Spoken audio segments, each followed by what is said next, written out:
বোকাখাত বিধানসভা সমষ্টিৰ অন্তৰ্গত চেলেক গাঁৱত পথ নিৰ্মাণক লৈ প্ৰতিবাদ পথ নিৰ্মাণকাৰী সংস্থাৰ বিৰুদ্ধে অতি নিম্নমানৰ কাম কৰাৰ অভিযোগ প্ৰতিবাদকাৰী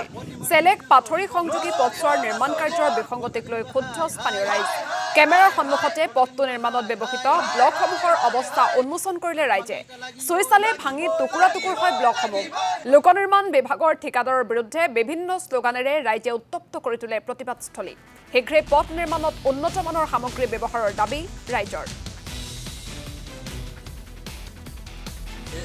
বেয়া ইটা দিছে ব্লকটো একেবাৰে ভগা গোটেইখিনি ভাগি গৈছে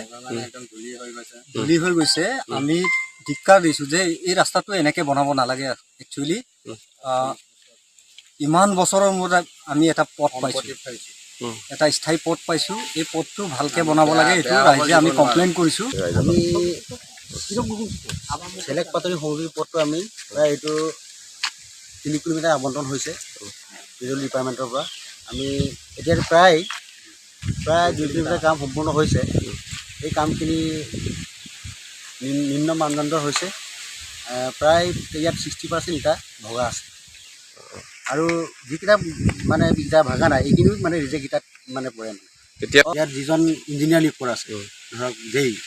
সেই টিকেট আহি ইয়াত ৰাস্তা পৰিদৰ্শন কৰিব লাগে আৰু কামবোৰ কেনেধৰণে হৈছে তেওঁলোক নিৰীক্ষণ কৰিব লাগে গতিকে আমি সদৌ মিছু ছাত্ৰ সন্থাৰ তৰফৰ পৰা আমি